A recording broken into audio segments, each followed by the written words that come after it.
Hello, everybody. Hello, and good evening. Welcome to E2E, Experts to Experts. Okay, and today is our first show, and it's my privilege to introduce you right now, to welcome you right now, and thank you to allow me to come in your office, to allow me to come in your house, to allow me to come wherever you are.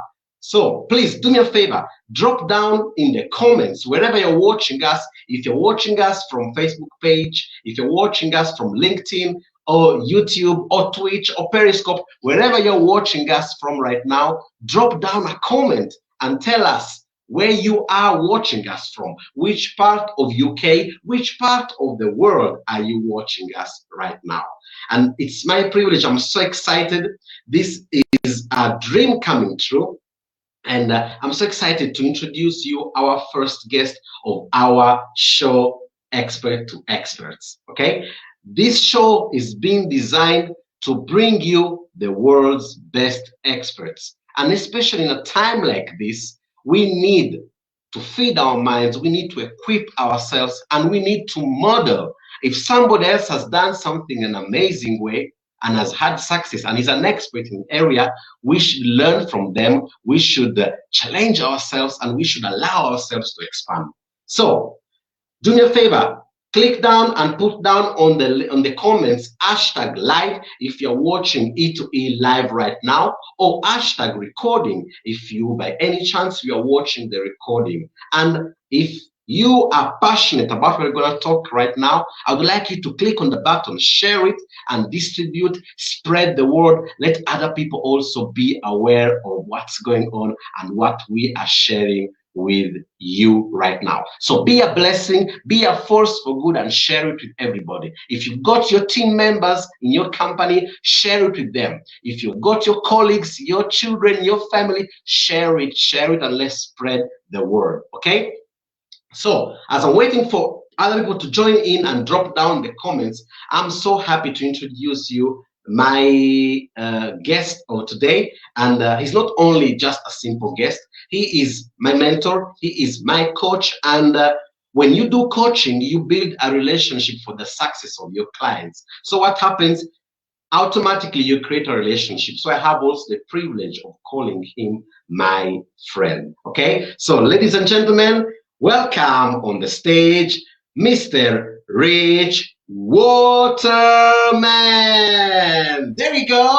Welcome, Rich. Glad to see you. Oh, thank you, my friend. What an introduction, eh? Well, let's make sure that we deliver an hour of content to match the quality of your introduction. Really looking forward to it tonight.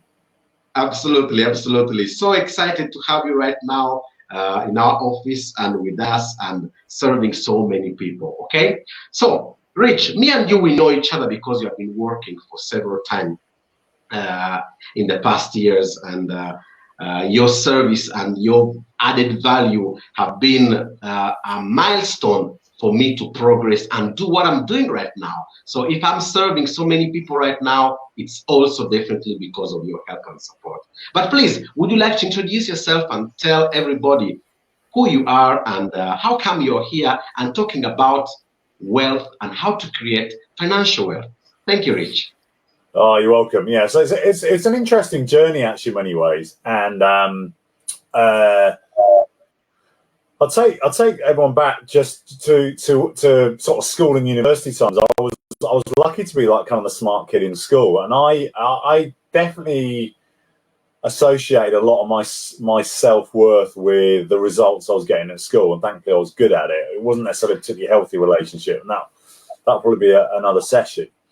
But coming out of university, I didn't really know what I wanted to do, and so I thought, oh, do you know what, I'll choose to go into something competitive and well paid, and I happened to choose investment banking, even though I didn't know a lot about it, if I'm honest. And I was very fortunate to land a job with an investment bank called Chase Manhattan Bank at the time. We later went on to become JP Morgan Chase, as it's now known.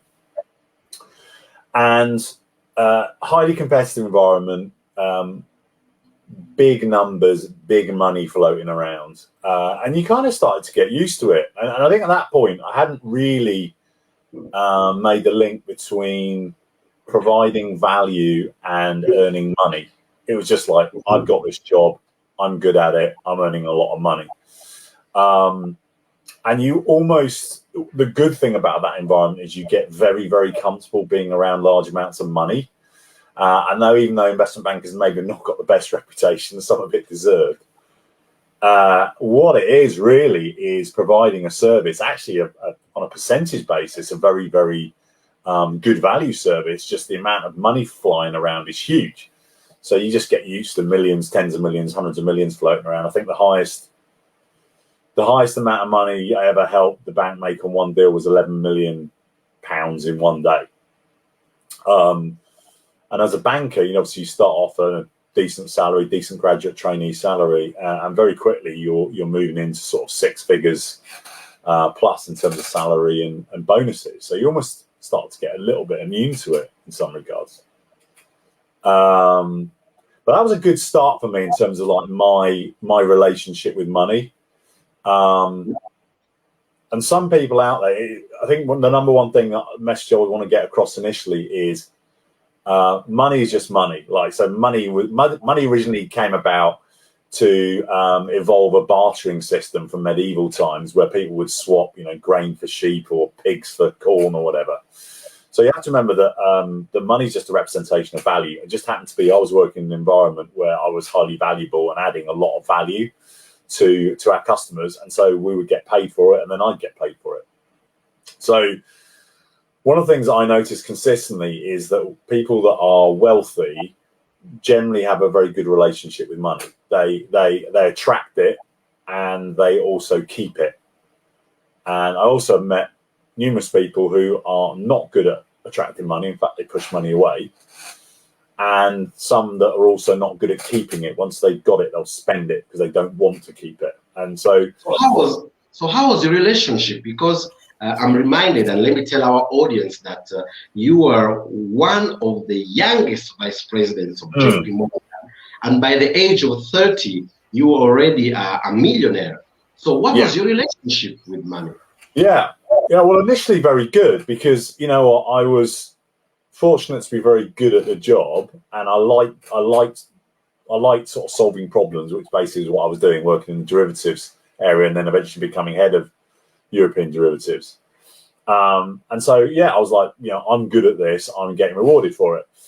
And then things change a little bit. So just after you mentioned, just after becoming a millionaire at 30, at 31, I went through a divorce, because as well as all the owning lots of money in banking, I was also super stressed, very unhappy, not really myself at weekends, definitely not evenings at home during the week, like just trying to survive, really. So went through a pretty messy divorce when I was 31. I had 4 kids at the time as well. And you know what, looking back on it, I'm on good terms with my ex-wife now, and it's just like, do you know what, I don't blame you at all. I was pretty grumpy. And my brain then formed a link between divorce / pain linked with money. And I remember very clearly, after I got divorced, making a promise to myself saying, I don't want a lot of money anymore. Or I don't want a lot of money coming in anymore. I just want enough so I can earn enough to pay the bills, have a couple of holidays, look after the kids. That was it. And I created that. Very quickly. And I remember after I joined the Tony Robbins environment, when I was a participant initially, I stood up at the start of 2007, so about 5.5 years after my divorce, and I told a story about creating a life where I didn't want a lot of income, but I was happier, and I was, and I got a big round of applause. And then I went, unfortunately, I'm earning the money that I need in a day and a half a week, and the other 5.5 days, I'm not doing anything, and I'm bored out of my skull. So it was that moment that I realised that, there wasn't a reason to hate money. There wasn't necessarily a reason to love money. Money's very useful, right? Having a lot of money having not a lot of money is probably just really a magnifier for people's personality. Mm-hmm. So, you can say, I know lots of sort of rich people that are evil and selfish, and you know what? Yes, there are. But equally, you look at some of the people who are very, very wealthy people that are creating charitable foundations, really trying to change the world. So I think money's a magnifier. So having a lot of money is good, because gives you choices, and if you're a good person, you're going to go back and help others with the money. And equally, you know, I'm very fortunate not to be in a position where I've been poor, but I have been in positions when I've changed careers where I've not had a lot of cash flow, and that's horrible because that keeps you awake at night. That causes you stress. That you start the old monkey brain, limbic brain starts kicking, and you don't really perform very well when you don't have a lot of money. So I know what it's like to be in those stressful situations too. And personally, I'd much rather have an abundance of money because then I can make choices. And particularly when I make the link of I'm not just pursuing money for money's sake, what I'm doing is I'm thinking about who can I serve, who can I genuinely help with the skills and talents that I've got, so then I can serve them with a lot of value, and in return I get rewarded with money.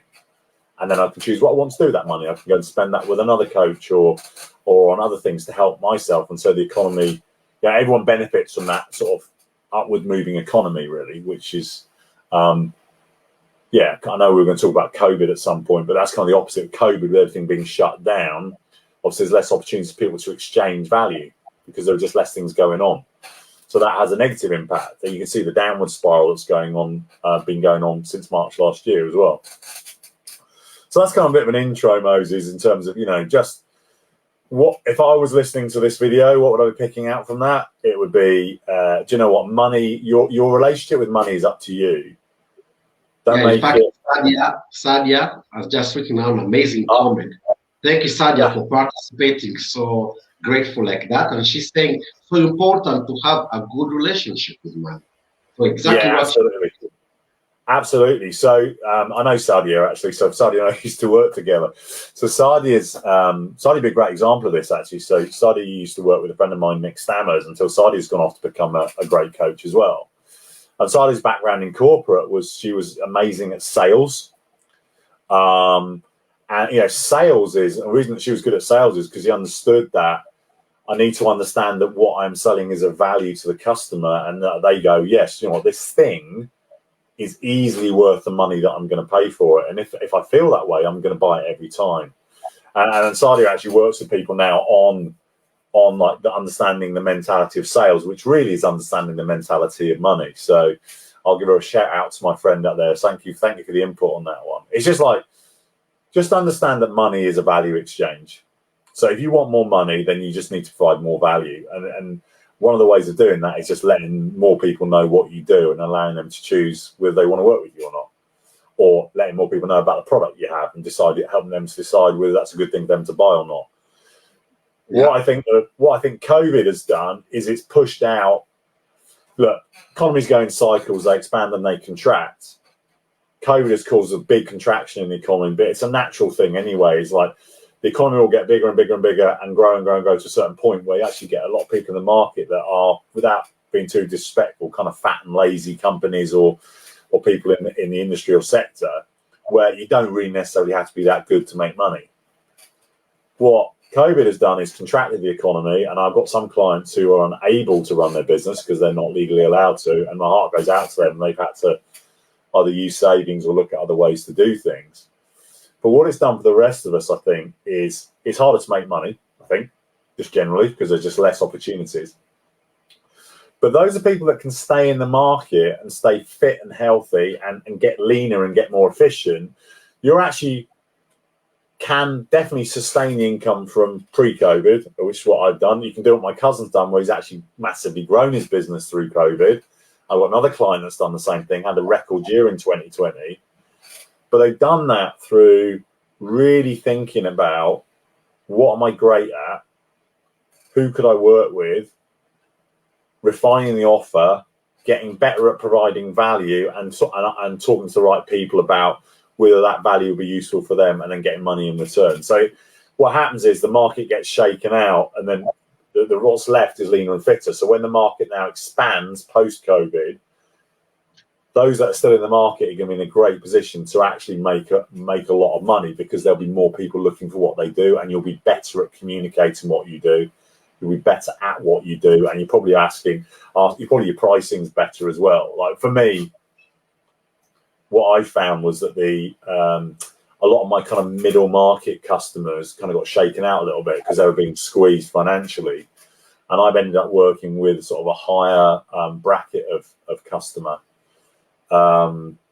So again, this might come back to another mistake that people sometimes make, and I've made it in the past as well, which is I'm not making as much money as I'd like to. Oh, my price is too high. Let me go on a price war and keep slashing my prices, try and become the cheapest out there. And what you end up doing is just spiraling down and working with low qualities of clients, and you're not really working at levels that you feel happy with anymore. You're not valuing your own value.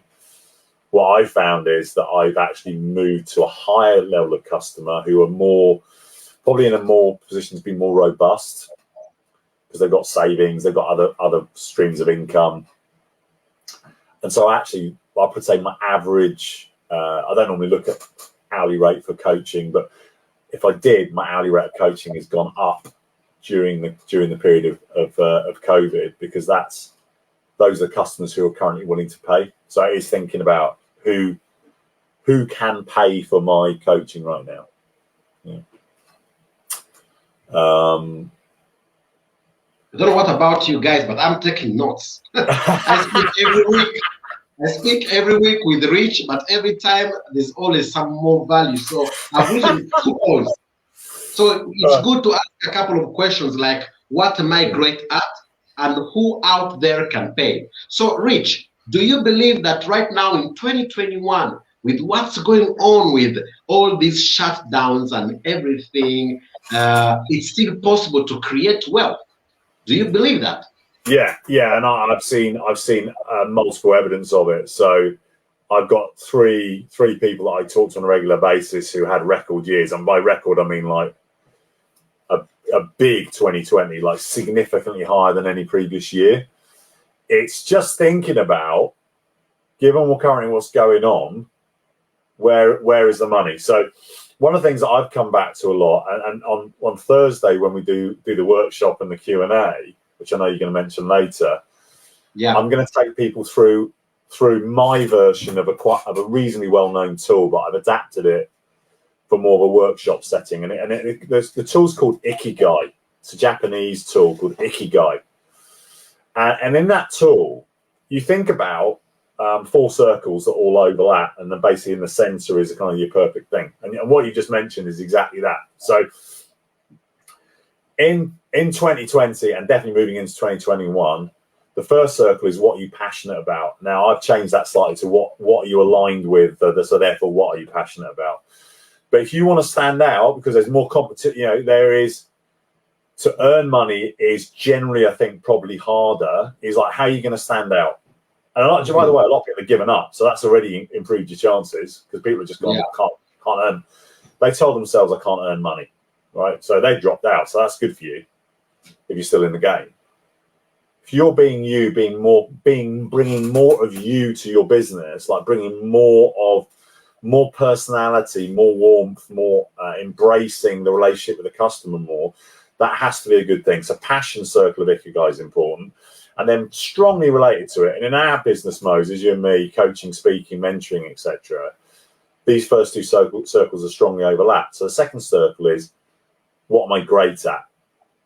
So pre-COVID, you could probably earn decent money not being particularly good at something, and also not being that passionate about it. I think right now, for you to earn really good money, you've got to be really passionate about what you're doing, and you've got to make sure you're doing stuff that you are great at. In fact, I would actually change that to extraordinary. What are you extraordinary at? And just focus on that. Because very few people can compete with extraordinary. And I'm still using the word compete a lot, because that's kind of a good reference frame for people. Like, I can understand that there are people out there, and I'm competing for customers. I would actually encourage you more during COVID and beyond is actually collaborate as much as you can, as opposed to compete. Look for collaborations. Because the reality is, if you look at the number of coaches in the world right now, just using our industry, there are more than enough customers for all those people. It's just that, so any coach that's out there promoting coaching, you should be cheering them on, because what they're doing is raising the awareness of the benefits of coaching. And so more people go, yeah, I should get a coach. There are more than enough people for every coach to have a great business, because you know what, to build a decent coaching business, if you've charged the right amount of money, you only need 10, 15, maybe 20 clients max. There are more than enough other people doing other things in the world where every single coach could actually have a really good business. Yeah. The third circle, which I think is one of the most important ones, particularly in this current environment where some people are feeling financially stressed, is what do people need? So again, in the past, you see a lot of people pushing services and products because they think it's a really good service or product. And I think that it's putting the cart before the horse. What you need to do is to go, right, let me go out there and look at what's going on in the market right now and what do people need. So we've got I'm sorry I can't pronounce your names, it's in Bulgarian, but someone's asked a question about Milena, yeah? How sharing tips about how to become a millionaire. So Milena, if I was going to share one tip about how to become a millionaire, it's this. And it relates to this circle. So my mentor, Keith Cunningham, who's an amazing business coach, amazing at growing businesses, selling businesses, anything to do with business. He's got a very simple formula, and if you follow this formula, you will become a millionaire as long as you stick with it, which is find out what people want, which is the third circle of Ikigai. What do people need? Find out what people want, go and get it, and give it to them. Most people are quite poor at finding out what people want because they just think, oh, I'm really good at this, so I'm just going to push that out there and people will buy it because it's good. It doesn't really work that way. You need to work out what do people want. You actually probably need to sell to what do people want and then give them what they want, so you deliver on your promise, but also give them what they need. Selling to what people need is quite hard because it's not always sexy. Find out what people want, go and get it, give it to them, and then give them what they want, give them what they need. If you can do that on a consistent basis, you will become a millionaire. Richard Branson does this all the time. He's constantly looking at what do people need. In fact, he's looking at what do people need where they're not being serviced very well. So that's why he went into the train industry, why he went into planes, why he went into banking, because he saw there was an opportunity where they were not being served very well, in his opinion. And mostly he's had, not always, but as mostly had very, very good success. And all Branson does is he goes in there, finds out what people need and goes, do you know what, that's not really being served very well at the moment. Let me go and get it and give it to them in a way they've not experienced before. So it's often about how you do it as much as what you are doing. So you don't need that genius idea to be a millionaire. What you need to do is to meet people's wants and needs in a way they've not experienced before. The fourth thing that I said, by the way, is will people pay?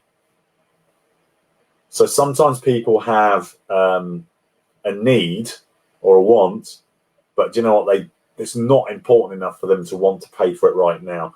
So I think during COVID, these last two circles are massive. Like, really make sure that you're tapping into what people want and need, because otherwise right now, with a lot of people, when money's a bit tighter, they will be very careful what they're spending the money on. So that's the fourth circle, which is you want it to be a big enough need that people are going to pay for it. So again, big mistake in our industry that I see, Moses, is people trying to sell high volume, cheap products when actually they haven't got a very big list or following yet. That's because they think, oh, it's easier to sell a cheap product. It's really not, because what you end up getting is you end up working at the low quality end of the market. And so in my opinion, it's just as hard to sell a low quality product to a low quality person. I don't mean that in an offensive way, but just like someone that doesn't have the standards yet. I've personally found it's much easier to sell, say, a high ticket one-to-one coaching, thousands, tens of thousands of pounds, if not hundreds of thousands of pounds. Sell one of those to a high quality person is easier than selling thousands of products at, $10, $20, $50, whatever. So don't think that cheaper is easier. In my opinion, if you go cheap, you've got more competition. If you go high price, high quality, high customer service, high customers, there's less competition, which is very much how my business has moved in the last year. I could talk forever, but we've got a question from Topka there. I can see that's just come up. Yeah, that's a good one. Shall I answer that one? Yeah. Well, do you want to read it out for the audience, Moses? Just so. Yeah, and then just to pre-frame to the Yeah. audience who's watching us, we have a special gift for this month. Okay, this month we are allowing to have on Thursday at 7 UK time a Q&A with our guests that will be there on Monday. And from the month of March, Thursday will be closed to a limited number of people. I will tell you more later. So if you've got other questions, if you want and we are able to answer them, great. If you're not able to answer them, those will be the first things we will answer on Thursday, 7 p.m. Go ahead, Rich, please. Yeah. And remind me, I'll come back and talk about why I think what you're doing with the E2E is so important. I'll talk about that towards the end. So Thomas' question is, what do you do when your business has been badly affected by COVID? What can business owners do? Okay, and this is basically what I've been spending my time since March last year, is working with business owners to make high quality decisions. So one of the biggest challenges with COVID is that it was such a sideswipe, such an event or series of events that we've never experienced before. Probably some of the Asian countries have had some reference to it because of some of the previous epidemics like SARS and things like that. But certainly in the UK, like, this is unprecedented. So we've never seen it before. So the first thing actually to do is to improve the quality of our thinking. So it's actually what a lot of work I'm doing with business owners is moving them out of panic/fear mode into a where we call it the monkey brain or the limbic brain. It's just basically just agitated and wants to be calmed down. You can't make very good decisions from there. We tend to make very impulsive decisions from that space. We tend to make very fear-based decisions from that space. So the first bit actually is getting to a point where you've actually got genuine choice and you're actually thinking through what your options are. And generally what I've found there have been a number of sort of clear pathways for businesses that I've identified over the last few months since sort of March last year. So the worst case scenario would be what we do, we cannot do during this current period, and the skills and ability within the business are not easy to apply elsewhere. So actually what we need to do is to shut everything down and minimize expense. And that is actually a legitimately good thing to do. Particularly if you've got like a hospitality business, for example, in this year, yes, you got a few grants and loans from the government, but it's not near enough to keep any reasonable sized business going.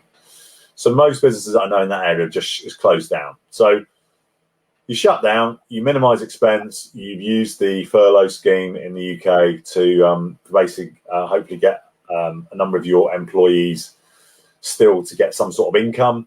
But unfortunately, there have definitely been cases where people have gone, look, even then, I'm actually going to have to make some people redundant. It's a horrible thing for people to do. But actually, ultimately, what you're doing is giving people the opportunity to go and earn money elsewhere. So by the business owner shutting that business down, what that, of course, then does is once that is managed and dealt with, and they also have a plan for what am I going to do as regulations change, they then got time, opportunity, and often wealth left to actually go and do a different business. And that might be a business they keep going even when COVID stops and we can go back to normality, whatever that is. But a lot of what I've done with businesses like that is what do we do under different circumstances? So if the lockdown is eased a bit, what's our plan? If the lockdown stops completely, what's our plan? So they are very, very clear. It's almost like a flow diagram of like, if this happens, we do this. If that happens, we do that. If that happens, we do that. So they've already planned in advance what their decision-making process is. So that's kind of worst case scenario. And as I said before, it's heartbreaking for some business owners. They've had employees that have been with them for a long, long time. And it's, what, you're better off if you I've seen some business owners get close to being bankrupt themselves because they want to keep paying their staff. But obviously, if you go bankrupt, then it's over for you and your staff. So you're not doing anyone a favour there. You're better off trying to furlough as many as you can. And then furlough, by the way, for those who are not in the UK, is just the government pays normally about 80% of the salaries. So there are schemes and there are grants and there are loans. Right. The next category of people are what we're going to do what we normally do doesn't work very well in the current COVID environment, but there are other things that we could do that we can still keep going. And this is probably the vast majority of businesses, which is you just need to think a little bit differently about what you offer and what your skill sets are. So a lot of companies have done, like training companies, taking things online. A lot of retailers have got focusing on online shops. And there are still some major supermarket chains that were very slow to get their online up and running. There are, I think if I'm correct, I think Primark is a great example. Primark is a clothes retailer in the UK. And if I'm correct, they don't have a website, which I think is insane, because it's like, Primark will get loads of sales online because people have got less money, so they're probably more likely to shop down that end of things. But they've chosen, for whatever reason, it's too complicated maybe, they weren't in a position to pivot into that. So you hear this word pivot a lot, which is probably where I've spent most of my time as a business coach in the last few months, is what else could we do? Given what we've got a feeling there's something that would work, but what else could we do that work? And maybe not earning quite as much money as before. So, I mean, there's a lot of coaches that I work with are doing what else can we do? Like a lot of my clients don't have businesses, so I can't coach them anymore. Some of them said, I feel I should keep on paying you. And I went, well, what's that going to do to your business? And with some it is, yes, I've got enough savings to keep paying you so I can work out the strategies. With other people, it's like, no, do you know what? You actually just need to stop paying me, even though we've got a contract, because otherwise your business will go to the wall because you keep on paying people. So this is the important bit, which is being creative about, okay, so as a coach, can I create online programs? Can I do stuff on Zoom? Can I do group meetings on Zoom? Can I do group training on Zoom? Can I use platforms like Thinkific or Kajabi to create courses? Maybe I do have courses that are lower price and more accessible for clients. In my case, my one-to-one went to a higher level of client. I was like, right, let me take it up a notch. That's where having a coach is useful, because you can get more creative with what else could I do. And then the final category of customers, and this is where it's important to realize that, is there are massive, massive, massive opportunities if you're able to move into them, like, PPE providers, like face masks, gloves, coverings for people, making businesses COVID safe, screens, hand wash, soaps. I've seen like the vaccination stuff is all going around. Okay, well, do you know what? They need to be carried in something. So I at the start, I saw a lot of my friend's a doctor.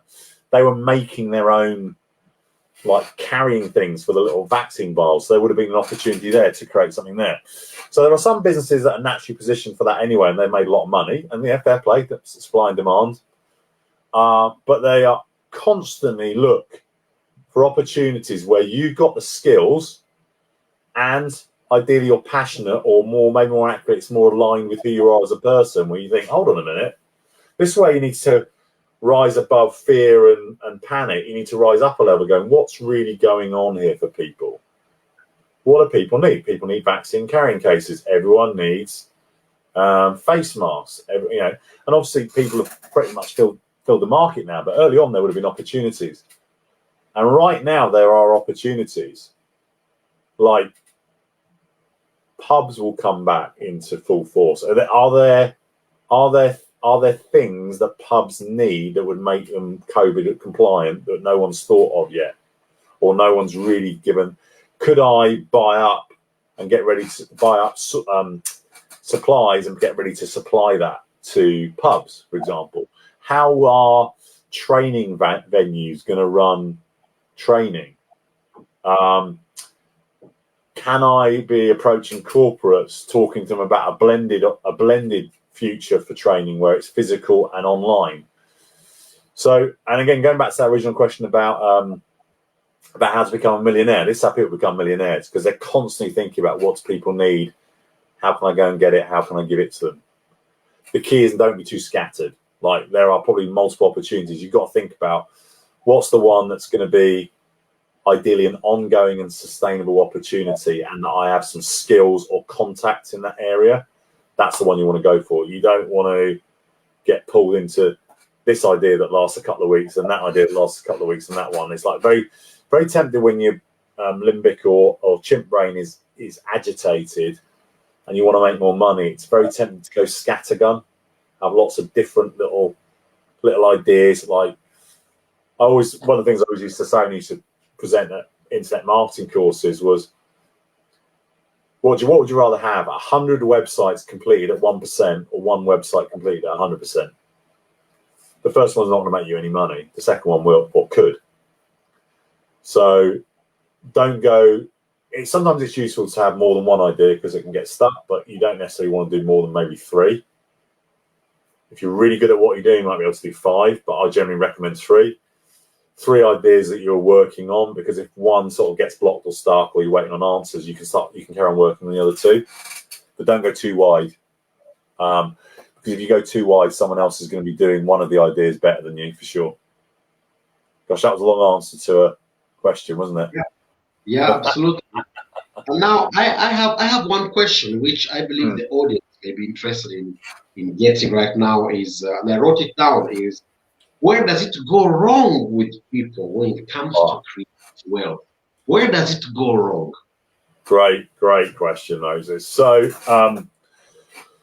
there's a few answers, I think, to this as well. So I had the privilege of, fairly on in my speaking career, speaking at wealth creation events, but they were specifically internet marketing ones. So I spoke for 2 gentlemen called Brett McFall and Tom Bois, an event called World Internet Summit.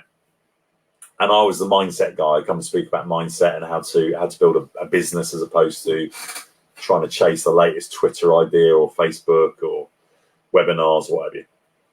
So what I noticed with people who were chasing wealth and not being successful was a few things.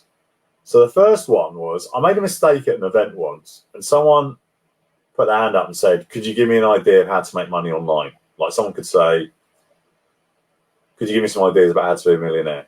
And my response was, ideas are a dime a dozen, it's how you do it. So if you want an idea, come and talk to me at the end. And I literally had about 50 people in a queue coming up and asking me for an idea. And here's the thing, right? And I've said it before in this talk, but I'll say it again. It's usually not the idea, unless you come up with something that is genuinely groundbreaking and world beating. Like, I mean, Tesla will be an example of that, right? Tesla were very early to the market with really high quality cars that ran on electric power. But there were other ones out there, just they were really good at positioning themselves in the market. So they got kind of like an early adopter, like an early primary colonizer advantage. But most people don't make money that way. Most people make money doing something that's already been done. So it proves there's a demand for it because there are people in the market supplying it. You just need to come in and do it better. And the biggest mistake I see people making when they do that is they try and do it cheaper. Mm-hmm. And it might be you can do it cheaper. It might be you found a way of doing it cheaper. Great. It is an easy sell. But you generally don't want to compete on price. Generally not a good idea. That's number one, is like, just think about how you are doing your business and let go of being the cheapest. Often you want to be, like, as a coach, I definitely do not want to be the cheapest. Like, there are clients I work with now, they would not work with me if I was cheaper than the price that I agreed with them, because they would mistrust or distrust my quality because I'm too cheap.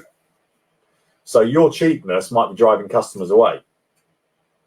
If you are able to provide high quality, if you've got that natural standard within you, or you think you can develop it, or you've got a network of high quality, or you've got references in your family or your past or your friends of doing things at a high standard, go that route, because it's very, very hard for other people to compete with you. Okay. Another thing I saw very common, I actually developed quite a bit of content around it, was it's something that a guy called Ken Blanchard talked about, and it's this transition from being an enthusiastic beginner. So, like, if you're thinking about setting up a new business or a new way of making money, you're generally very excited and like upbeat about it, and then generally you're overly optimistic. So I see people coming to wealth creation events, hearing speakers going, "Gosh, they become a millionaire. I can do that too. Let me go and run to the back of the room and buy their $2,000 program." But what they're not anticipating is the next stage, which is sort of disillusioned learner, I normally call it, which is you get back home, you think, gosh, this is actually a little bit harder than I maybe remembered it from the speech. And most people go, well, even if you're building a business by yourself, it gets hard at some point. And most people go, it shouldn't be hard. I must be doing something wrong, or I'm wrong. I should stop doing this and I should go back and do something else new. So you just get this flicking back and forth between being an enthusiastic beginner, looking for the next magic button or magic bean or shiny pearl or whatever you want to call it. That's the one. I'm listening to, I go back to another event, I see someone else talk, I get very excited again, I buy that for $2,000, I go back home and it's difficult again, I give up. So I'm just going back and forth. So what you become actually is a really good at dabbling, going back and forth, back and forth, back and forth. So you don't ever stick with anything. Like the reason that I've created, I'll be straight, right? So I'm millionaire at 30. I started a full-time coaching business in about 2014. I've been doing it part-time from when I started in Robin, 2006, 2014. Earning decent money, like over 100 quid plus, and not bad. Went full-time as a coach because that for me had meaning and purpose. I wanted to do it, and I would say, Moses, it took me 18 months to really get that business working. So, but I was aiming for a 6-figure business. In my case, I struggled like hell. I nearly gave up at least 2 or 3 times because it was hard. But the thing it's hard. It is hard, right? Just because it's hard doesn't mean you're on the wrong track. Exactly. You will know if you're on the right track. Now, that is another one mistake that people make, is they get too attached to one way of doing it. You and I have talked about this, Moses. Like, you know what? Whatever you do, it's smart to offer that into markets where people have wealth to pay that, and some are going to be easier than others, right? Even use like Bulgaria as an example, right? Bulgaria doesn't, as I understand it, doesn't have a lot of personal development provision right now, so there's not massive competition. But the wealth of the country is still coming up. So while you might have less competition, say in the UK, you might have less people in the country that can pay the prices that you want to charge. So it's just that awareness of that, and where's the right place to be at the right time. So people definitely get too attached to their product. They get too attached to their service. They forget to go back and check with the market. Do people still need this? Or am I just shouting about how great my product is and everyone's going, so I don't need that right now. People definitely dabble too much. They don't stick at things. And people think way too much. So by that, I mean, yes, it's smart to do your planning up front. So get a decent business plan in place. By the way, it's not a static thing. That's a dynamic and ongoing evolving thing. Think about who your competition is. Think about what you're great at. Think about what you're passionate about. Definitely find out what people need and find out what people would pay for it. And then once you're clear about what you want to do and you think it's a great idea, then you've got to just take as much frigging action as you can. I call it running experiments. How many cycles can you go through of just put something out there, advertise it, do webinars, do blogs, do videos, whatever it is, test it. You get a customer. Why did they buy it? Who else is out there that's like this customer? Great, we're getting some more. Okay, who else might buy this? Okay, how could we offer something slightly different that another group would buy it? So you test. And then the key then is to have time in your week. I call it thinking time. Again, this comes from my mentor, Keith Cunningham. Have time in your week where you do step out and think about your business. I did one on a Sunday, but you do whatever you want. Think about your business, reorientate, and then action in the week. Action. You do not want to be doing too much thinking during the week. You've got to get enough evidence, get enough feedback for you then to think about it and then decide what you want to do next. So most people, and I've done it as well, like, for example, I've been thinking about running an academy for speakers for about 3 or 4 years at least now. I was busy doing other things, but now I've got time and I'm going, right, now's the time. So, okay, so I'm going to do it. And I'm not entirely sure what it looks like, but I'm going to launch it and then evolve it. It's much easier to launch something and then tweak it and evolve it than trying to think it. You're never going to think it to perfection. You can ever evolve something by doing it to perfection. So that is a really common mistake. People aren't wealthy is overthinking early on, and overthinking, replacing action with thinking because they're scared they're going to do something wrong. And all you have to do is look out there, and quite frankly, people that you know are not as good as you, making lots of money, and you're getting annoyed about it because all they did was they took more action than you. Don't get me wrong, too much action without thinking, that's stupid as well. Like, you don't want a hamster on a wheel, like charging towards some nonsensical solution. But generally, most people listening to this video, you need to take more action than you currently are, and just try and condense your thinking into blocks where you're reviewing. That way, you'll start to create wealth. Oh, the other biggest one, of course, which I haven't maybe talked about too much at the moment, which is why your E2E thing. Actually, this is a good chance to talk about E2E. The reason that most people are not very wealthy is because your peer group sucks. You're hanging around people that don't have great references to wealth either. So the best thing you could do would be for you to start to become an example of how to be more wealthy, and actually showing them that money is not evil and that rich people are not swines or evil. And the way to do that is to hang around more wealthy people. So through me speaking on stage, I've got a really good speakers peer group. Through me doing Tony Robbins, which I left earlier on this year for Tony Robbins. I haven't talked about it too much, but that was an evolution of peer group because I wanted to do more my own thing, and that peer group wasn't one that I wanted to spend a lot of time with anymore. So actually, being very deliberate about how you choose your peer group is a big part of wealth. So, for example, one of my more recent clients is trying to raise funds for different projects. And one of the reasons that we started working together is because of my network. So I'm connecting to people that are worth tens of millions or hundreds of millions of pounds who could be investors for some of the things he wants to do. He's also, this new client is also an amazing, lovely guy who's really focused on contributing. In fact, his first word to me, and he's already very wealthy, his first word to me was, how can I contribute more? And that's a really good question for generating more wealth. How could I contribute more? But yeah, if you're trying to create wealth, as Topka's posted there, thank you for doing that, Topka.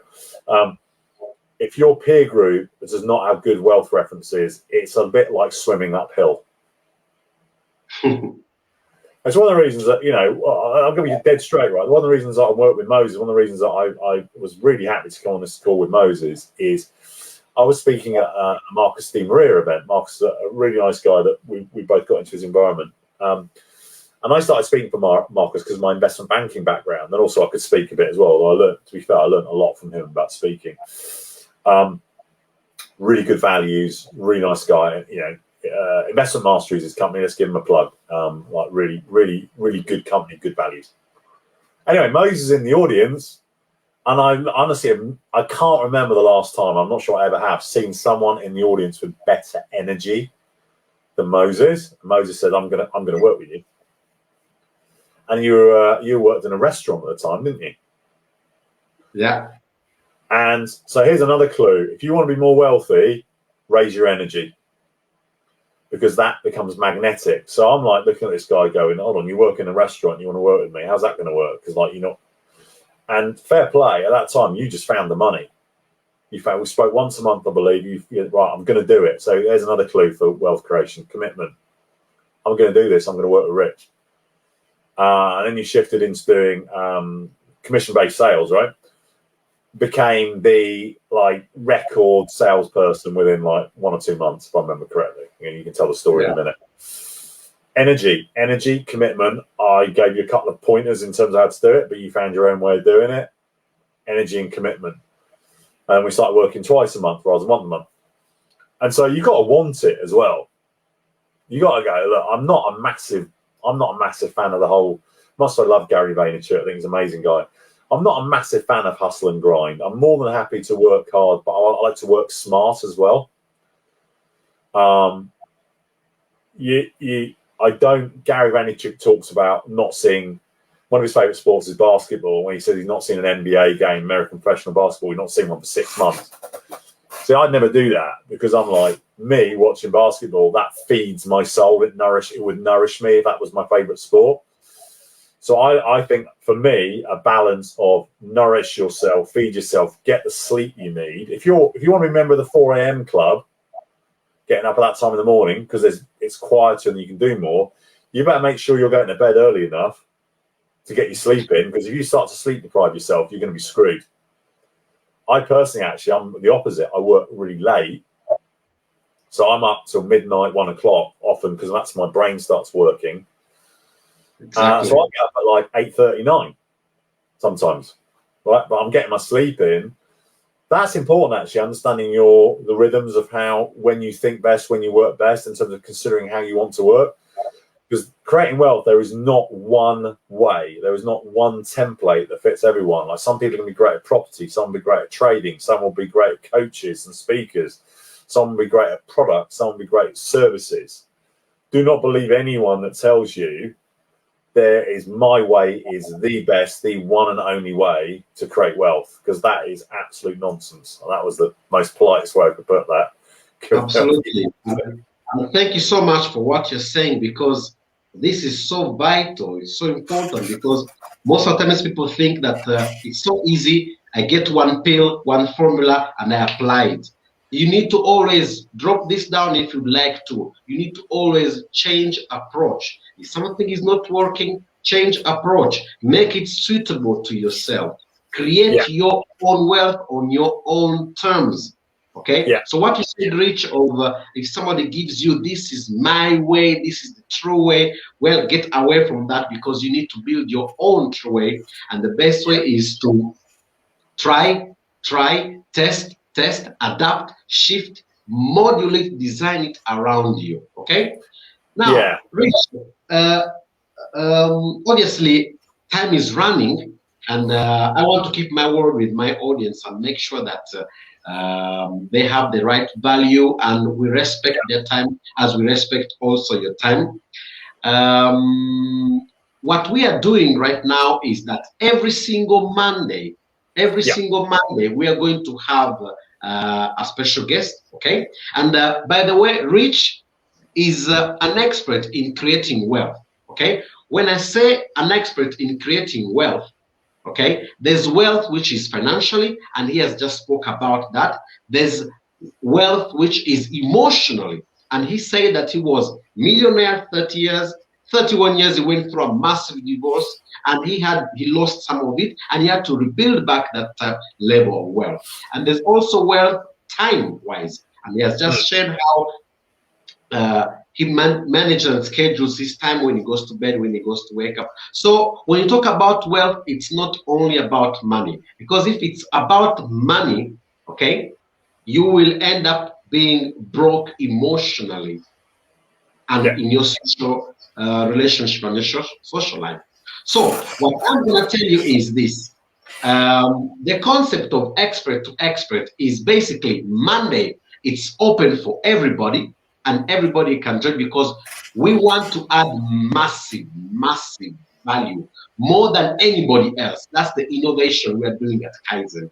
Me and my team, we are committed to add massive, tremendous value to you. Okay? And then Thursday is going to be a closed group where we can just go on and intimately spend time with the guest speaker, ask questions, and have an intimate workshop, closed, session closed for only the members of this closed group. But I have a gift for you. February is the best month of the year. Guess why? Because it's my month. So because it's my month, I was born in February. For all the month of February, Thursdays are going to be available for each one of you, okay? And I have a gift. It's going to be my birthday in February, but my birthday, the gift is for you. What gift is for you? The team is going to put it right down. You have the chance to subscribe for the closed group at an amazing price value for what you will get. Okay, so right now there's a membership. If you subscribe in the month of February, okay, you will pay every single month only £17, And £17, what do you get? You get peer group, as Rich talked about. You get access to an expert where you can ask direct questions and he can help you and support you. And then the most important thing, you get implementation. You can implement what has been taught and what you have learned on Monday. Okay. After this, in March, the group will be closed. Okay. No more access on Thursdays, and the price will rise up significantly. So the team is putting the link for those of you who are on Facebook. The team is putting the link right now. Okay, so you can join in and subscribe, get in, take action now. And for those who are on LinkedIn or other platforms, as soon as the live is over, I'm going to put the link there so you can get more information.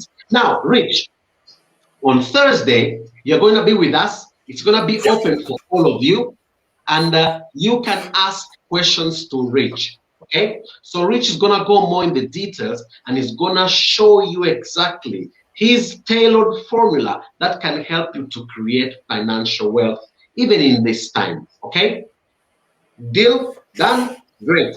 Now, Rich, before we close up, I want to ask you one more question. Okay, Yeah. because this is done on a formula of an interview. And before we go, I want just 2 minutes. I want you to tell us, because probably Thursday some people may join us or some people may not join us.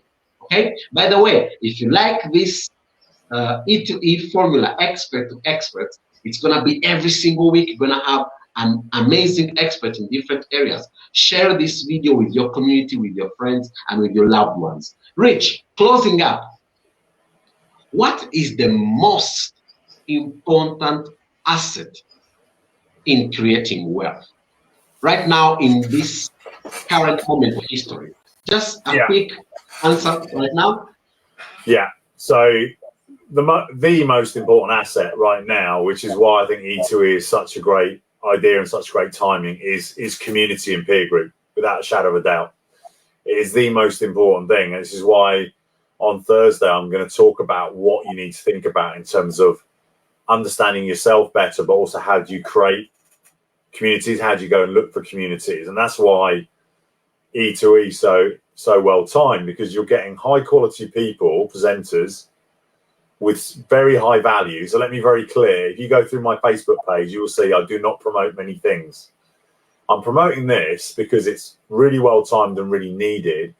And also I'm promoting this, helping Moses and Totka promote this because of who they are as people. So be around groups that are high value, that have high values and high morals. And Moses touched on it, which is then also a group that's going to help you to implement. So the biggest challenge, if you want to create change in life and create more wealth, you need to have really high quality information, but you also need help to implement it, because you're going to have to change some habits, change some patterns. And that is much, much, much, much, much easier if you're part of a high quality community that are all moving in the same direction. So then you can all win. Everyone in E2E, everyone could win. Wouldn't it be great if everyone in E2E all became millionaires and all helped each other to become millionaires? And yeah, do you know what? There aren't many communities like that, but this could well be one, because I've never seen anything where there's so much focus on high quality, high values and implementation. So let's help each other to become wealthy. It's not like I win, you lose. It's like, let's all win. That's it. All right. Thank you so much. Let me just remind the audience that on Thursday, wait just a second. On Thursday, we are going to be live with a Q&A with Rich. Thursday live Q&A. And I'm just so you know, I'm going to be sharing 2 key tools, one of which is my identity matrix, which most of you will never have seen because it's mine, to help you understand how to create more wealth. And the second thing is I'm going to run through what I call Ikigai Plus, which again you won't have seen because I made it up. But 2 key tools to help you generate wealth, starting from Thursday. And then you can ask me questions about anything. So on Thursday, I'll answer as many questions as I can in the time. And if there are more questions that I can't answer in the time, I'll answer them afterwards. So you put a question in Thursday, I will answer it at some point. All right. Amazing. And Rich, we are so glad to have had you as our guest of this show. and you are going to be one of the resident speakers in our show. And thank you so much for being with us right now in this journey. We really appreciate it, and also the audience appreciates it. And if you appreciate it, send some hearts to Rich right now. Thank you so much, Rich, for being with us. Your value, your integrity, and your knowledge are really appreciated.